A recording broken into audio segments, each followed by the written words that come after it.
All right, so today we're going to look at the Read, Write, Think, Compare, and Contrast essay mapping tool. So this is a tool that I might use in my high school English classroom to help my students outline a compare and contrast essay. This is a web-based tool through readwritethink.org. You can either access it by searching in the search bar up here on readwritethink.org, search compare and contrast map, or you can type in the URL on the top here. So readwritethink.org/classroom-resources/student-interactives/compare-contrast. And then you would scroll down and click Launch the tool. So this tool, as I mentioned, is for students to use when outlining their compare and contrast essays. One of the things I love about this is when you begin, it gives you this question: what is a compare and contrast essay? And then it gives you the 3 different types of compare and contrast essays. I think these are sometimes difficult for students to visualize, so I like that they lay them out here and then have students select, we'll see on the next screen, which type of essay they're doing. So are they doing whole to whole, so describing one thing, then describing the other, similarities to differences, so writing about how something's similar and then about how they're different, or point to point, so looking at a feature or a specific point and talking about whether it's similar or different for both, and then moving on from there. So if they then click Get Started, students can type in their name, and then they're going to type in what they're comparing and contrasting.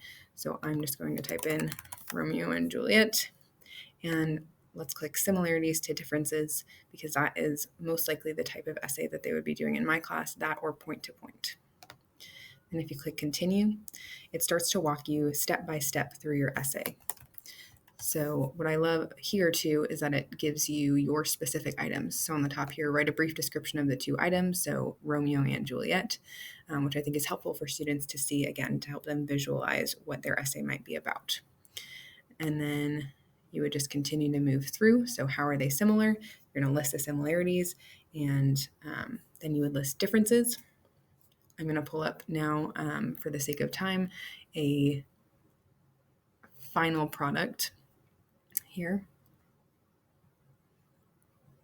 So this is my sample, and this is something that you could use to either print, save as a PDF, or you could save to Google Docs. And then I think we could use it for collaboration in the classroom.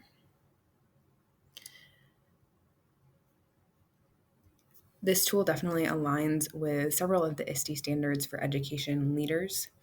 One of the things I like about it is that it's web-based and it doesn't require anything special like Flash.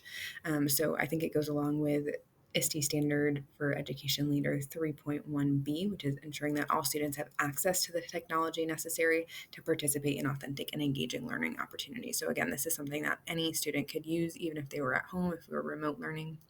It also aligns with standard 3.3e, which is developing learning assessments that provide a personalized, actionable view of student progress in real time. So again, this could be something that I could use to measure where my students are at with a compare and contrast essay. Are they prepared to start writing their essays, or are they not? They could, again, email this to me, share it via a Google Doc. I could have them share a link to their final product, and then I could take a look at that and give them feedback through like a Google Classroom, for instance. So again, this is on readwritethink.org, the compare and contrast map tool. I could see myself using this in the high school English classroom, but I think it could be used in history or any other place where you're going to be writing essays. All right, thank you for watching.